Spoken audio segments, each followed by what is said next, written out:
Okay, so welcome to Gordon's Garage. This week we've got a 1937 Chevrolet up on the lift. All steel body convertible. This one is local. It was restored back in early 90s, 92 to 94. It's not been out and about much since then. 350 Chevy, 400 turbo. The transmission has bit the dust, and we have a good wrench 400 turbo here that we'll be putting in it. This is the underneath. Everything is detailed and chromed out. Kind of scary to work on one this clean, actually. Usually are working on old rat rods and stuff, but nah, it's not really that scary. He's got a couple other problems. He's got a brake leak right there. Just probably needs the line tightened.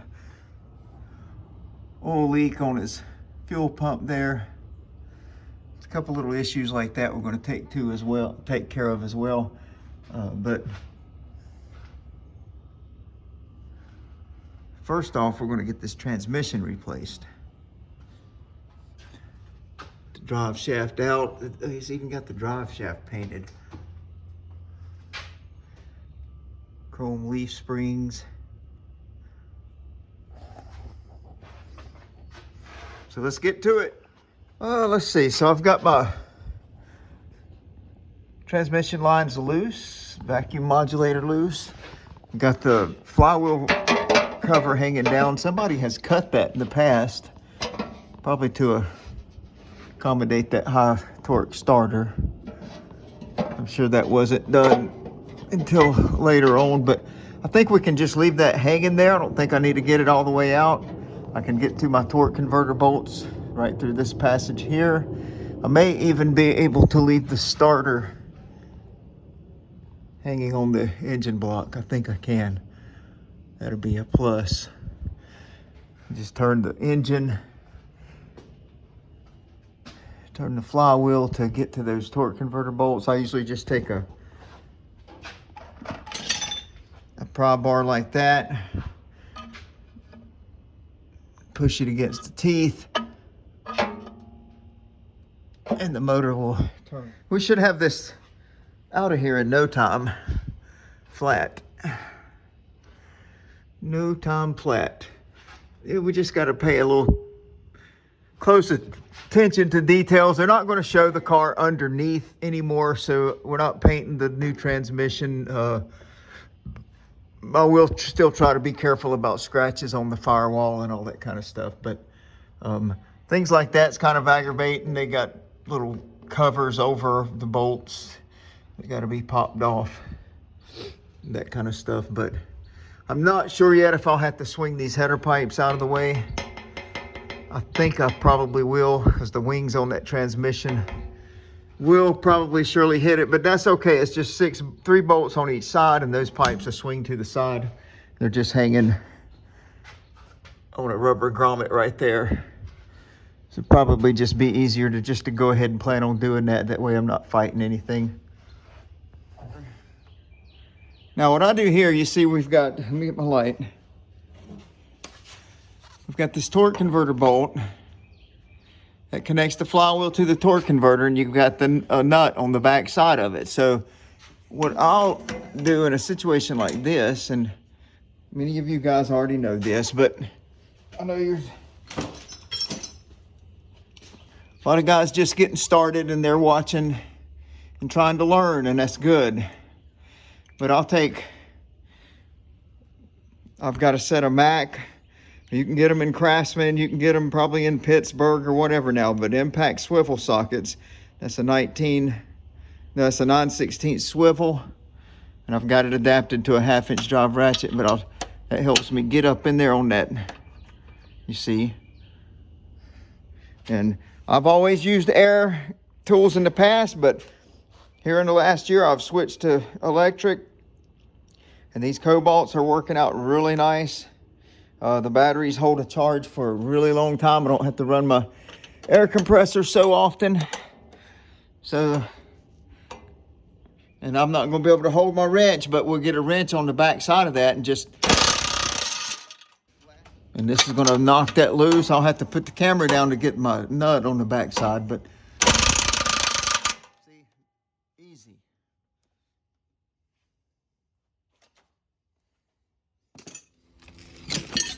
What I'll do to get to that next torque converter bolt is I'm gonna put my pry bar, pan out a little bit. There's usually, in a GM, there's usually 3 torque converter bolts. If it's a diesel, it'll be 6. Or a high torque situation, it'll be 6 bolts. But usually, small block Chevrolet will be 6 or 3 torque converter bolts. So I'm just gonna put my pry bar on the flywheel and up against the header. I've got a rag on the header. And just pry. That's gonna turn your engine. Easy. Real easy. You just can't get to the, you can't get to the front engine bolt on this one very good. The nose of this vehicle. See, there's our torque converter bolt just came around. Get it positioned to where my socket can get on it. So that's the last torque converter bolt. That'll be all 3. Took me, if I wasn't filming, it'd take me a minute and a half, 2 minutes to get all those out. Now see, there's our front engine pulley right there. You see, you got frame unit, radiator support, rack and pinion, everything right there. So you just absolutely can't get a wrench on the front crankshaft bolt to turn the engine. So you got to find another way. There's always another way. Remember that. Whenever something seems impossible, just always remember there's another way. Okay, so we've got our torque converter loose. We got our hydraulic lines loose. We're moving back now to the drive shaft. I'm gonna go ahead and get the drive shaft loops loose. It's just 4 bolts there. They should be 1/2 inch. Simple. We'll pull that out, drop it down. Probably just go ahead and pull it out, put a pan under it, let it drain some. Drop our transmission mount. The back of that transmission will fall enough to get up in there and get our transmission bolts. And then probably swing our headers aside, and then we'll get right to it. We'll drop it out of there. So here we'll get our drive shaft, our U-bolt, whatever, U-joint bolts loose, U-brackets, and everything on this car is kind of loose. It's almost like after it was restored and driven a few times, it was never, I'm wondering if it was ever going back over and everything retightened. You just never know. Said this thing was, apparently, the story that I got was it was restored back in 92, 94, way back. And yeah, that one was loose. And the thing wasn't driven much. It was just showed. And then it sit for a lot over those years. And this past year, he did take it to a cruise in, and I remember seeing it. But on the way home from that cruise in, this was back in the summer, the transmission lost everything but reverse. And the other part of that story was even from when the car was rebuilt, the transmission never did really work right, which surprises me. That's a 400 turbo, but never know about these things.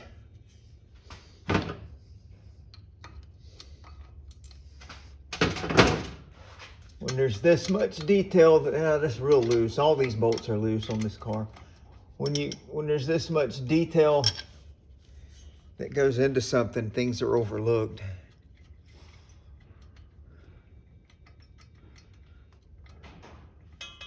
But it is, don't get me wrong, it is a nice car. I haven't heard it run yet. It hasn't been long since it's run, but apparently also the carburetor may need tuned up, so we may get into that on this one. We just got to be very slow and not get in a hurry on this one, because I don't want to scratch anything or make any mistakes. Now, usually what I'll do, get you guys adjusted where you can see what's going on. Now, usually what I'll do once I get the U-joint out is I'll take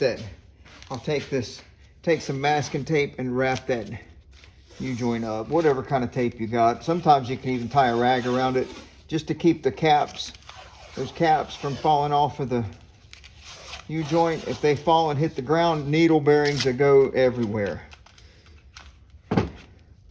So at that point, you'll be either going to go buy a new U-joint, or you'll be hunting needle bearings on the floor and cleaning them up, repacking those joints. We don't want to have to go through that. So now we're going to pull the drive shaft out of the rear of the transmission. See what kind of spillage we have. Pull the drain pan over. Yep, a little bit of spillage. That's fine. We'll let that drain a little bit. We could actually leave that drive shaft in the transmission, but I don't want to. I don't want it hanging around.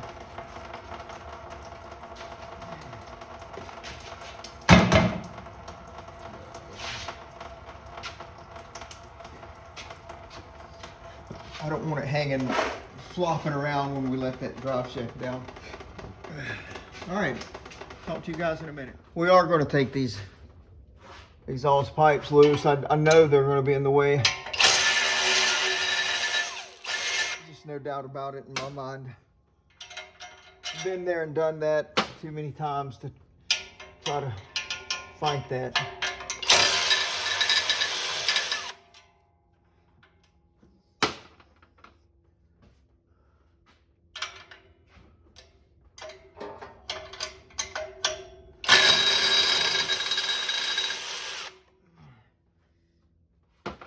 It's not a good fight.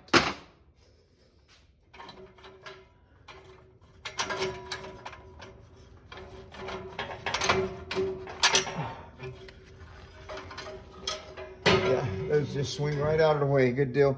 Paul, at the end of his journey in the Bible, said that he had run his course. He had fought a good fight. I'm here to tell you, this is not a good fight. I guess it's a good fight if you approach it the right way and where you can win the fight.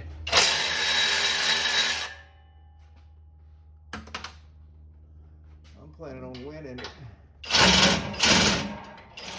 I'm not competitive or nothing, but I don't want to lose this battle. Losing hurts too much.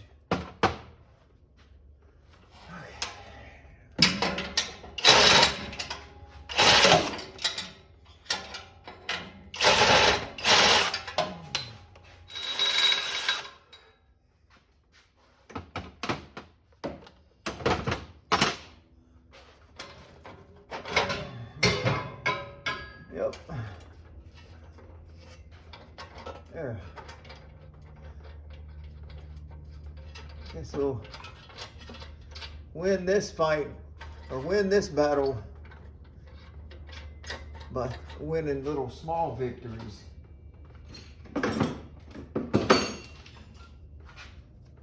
One small victory after another. You thought I was going to say one small step for man, one giant leap for mankind. So I did take the transmission mount loose, back of the transmission dropped, but I I had a screw jack on the oil pan here, engine oil pan, just because I don't want that engine to fall too far. This isn't your average Joe here, so we don't want the back of the motor or the back of the distributor leaning against the firewall and scratching things. We got to think about those kind of things. So that's far as I'm gonna let this transmission drop. But if you see, I've got plenty of room to get to all the transmission bolts, so that's not a problem. Put a long extension up there with my swivel 9/16, and I'll have this thing ready to drop. I mean, I could have it ready to drop in 5 minutes, 3 minutes, but we're not getting in a hurry. We're just trying to be slow. I've got to get my transmission jack under it and get it strapped to the jack and all those kind of things. So really, to be safe, I mean, we're probably looking at another 30 minutes and we'll have it out of here. And then I may quit on this one for the day. I've got other jobs around town. This is a nice car though. I'll show you the top and everything later. We'll take it on a test drive when we're done, but not far. Because I'm very nervous driving this car. It's too nice. Take it down to the traffic circle and back. So 1937, when the car was restored in the 90s, this was the wheel that was on it. That was the style wheel that was on it. So since then, they've updated to Foose wheels.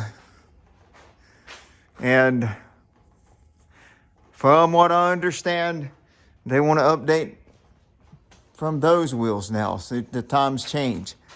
But this is an all steel body car. It's a very, very nice car. The only dent in the car is right here.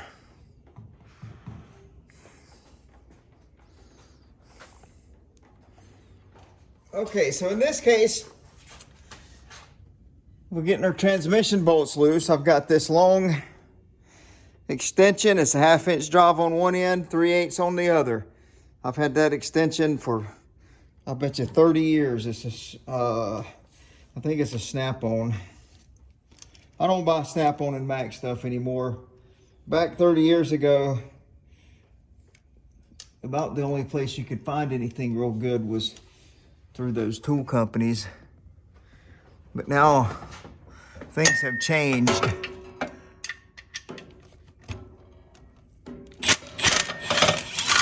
So see, I use that to get my transmission bolts loose.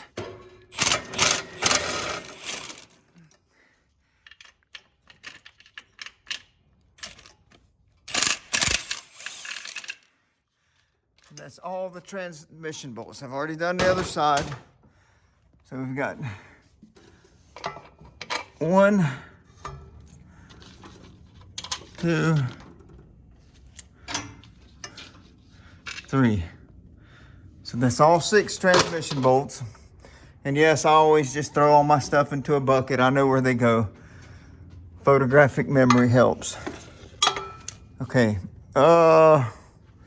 I've got the transmission strapped to my transmission jack.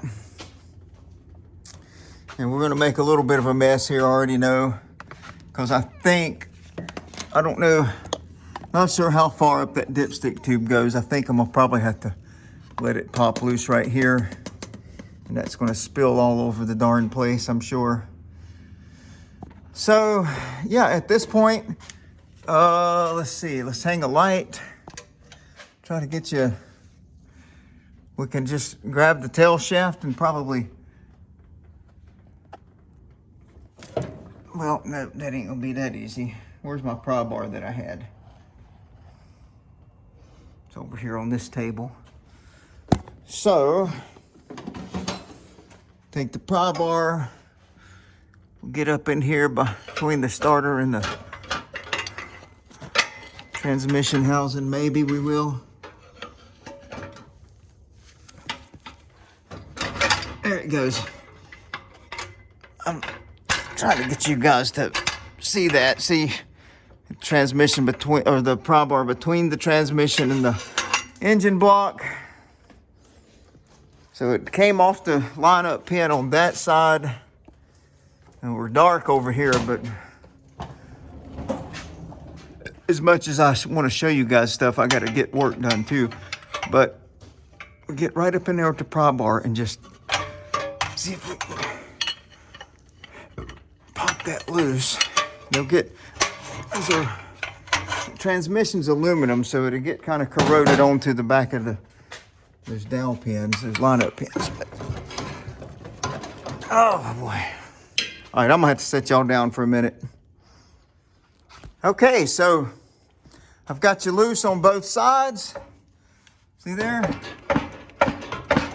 Transmission is lucid. I don't want to get too crazy, but yeah, we got to get still kind of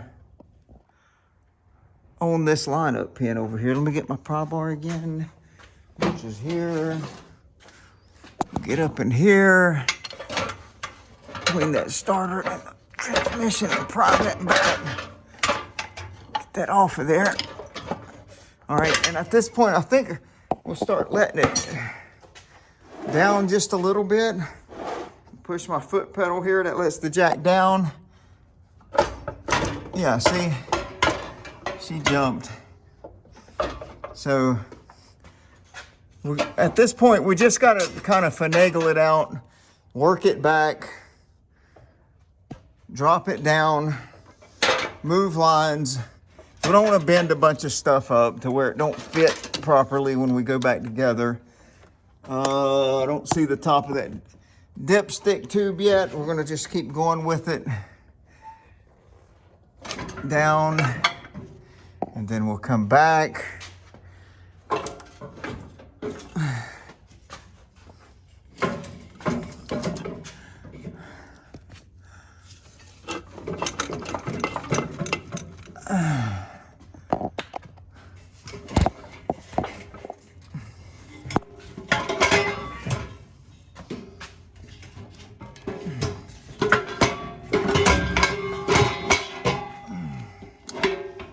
Try to come down again.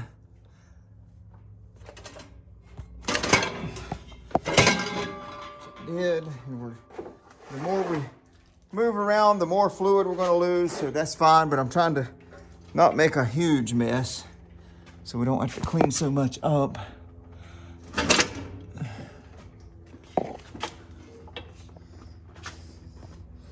Go down a little more.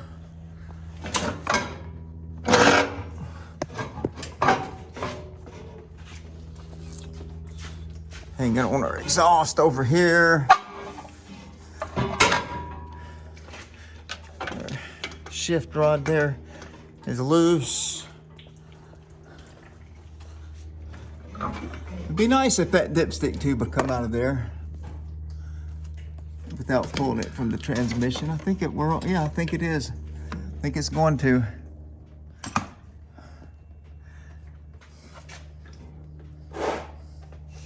Let it down a little more.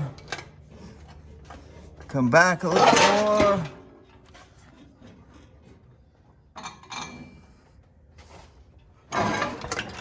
Let it down a little more.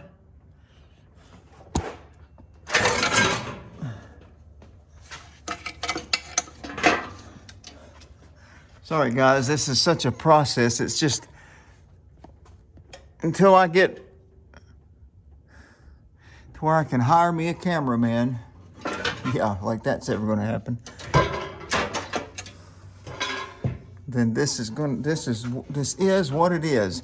All right, I think we can come on down clear shot now.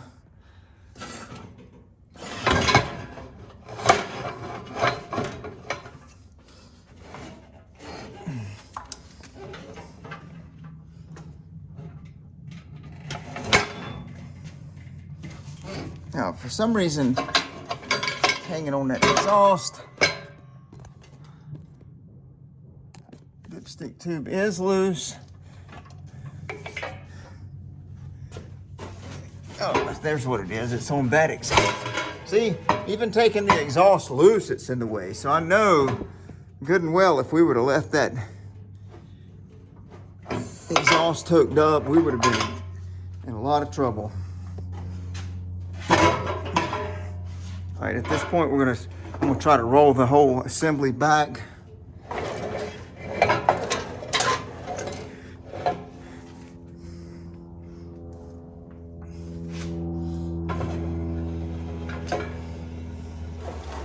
All right, there it is, it's out. 400 turbo. Reverse only. No worries, we'll send that off and have it redone, but we have a replacement, so we don't have to wait on it. There's the back of the engine. We can go ahead and look at some stuff back here, all the wiring and everything.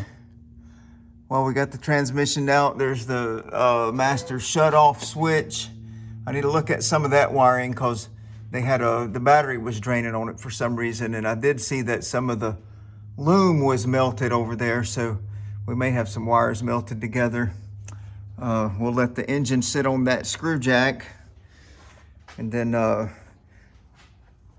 yeah, that didn't make much of a mess at all. Now when we go back together, I'll probably go back in there without the dipstick tube in it. I can put that in after the new transmission's out.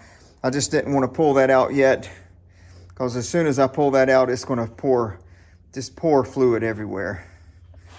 I like to control those kind of messes.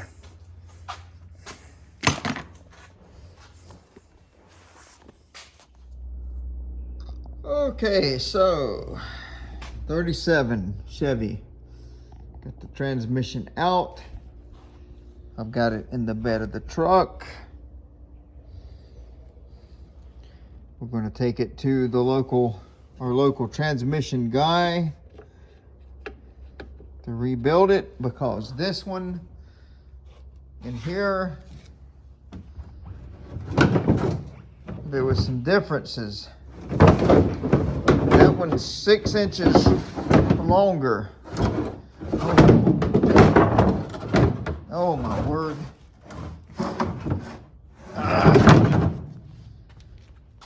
All right, so tail shaft 6 inches longer, 5.5 inches. That has a short tail shaft. May as well just have this one redone. We've got a local guy that's real good. You just let him do it and do it right. That way we don't have to have the drive shaft shortened.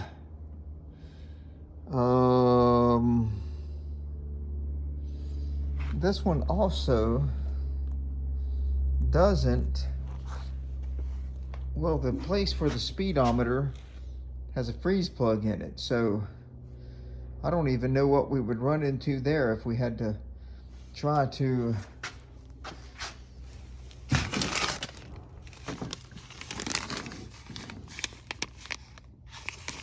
change the speedometer. That right there is the dipstick tube grommet, and the speedometer housing O-ring. Okay, so this 37 has been a real pain.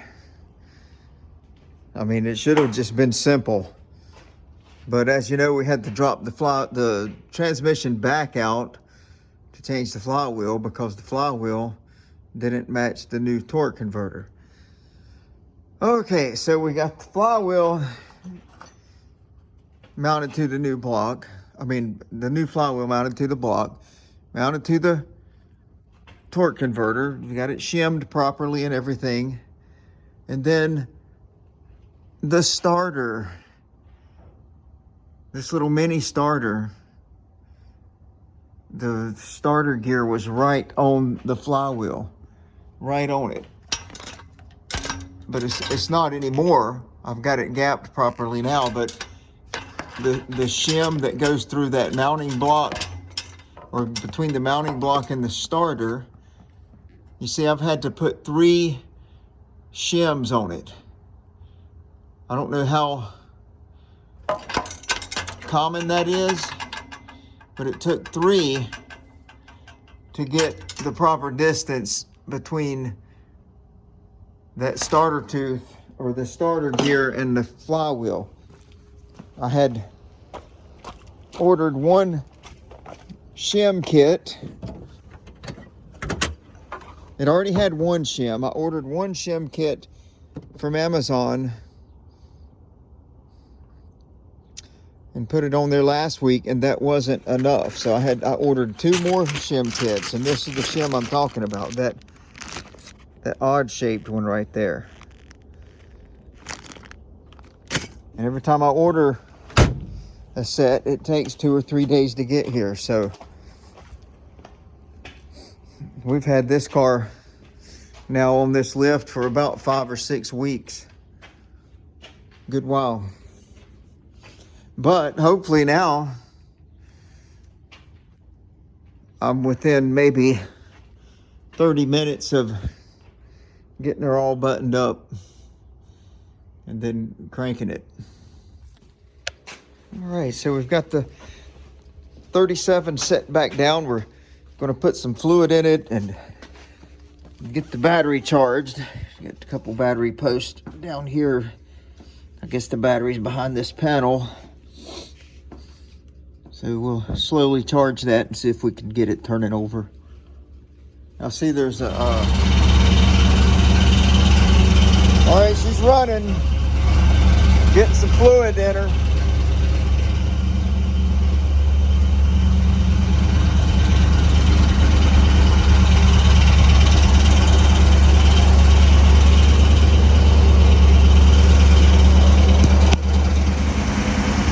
We've got it running. It runs pretty good. We had to pull the timing up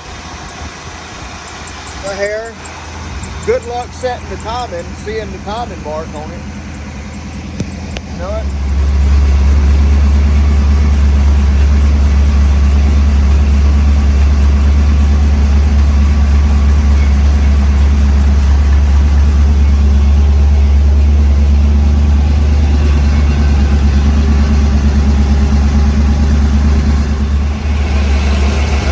Under here watching this thing run. Got it in gear. Don't seem to be leaking anywhere. Put a good test drive on it here in a little bit, but we got to first button everything up. I had to put 4 shims on that starter to keep the thing off the flywheel. All right, 37 is leaving the shop.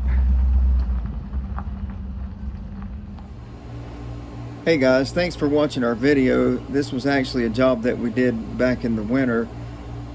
We didn't have time to put the footage together and edit it and everything until just recently.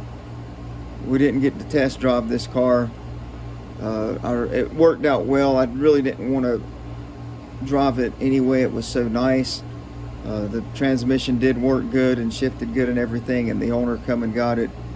We had to keep it so long. They were anxious to get it back for car show season or whatever. So everything worked out well, and again, we appreciate you watching, and we should have a lot more footage coming.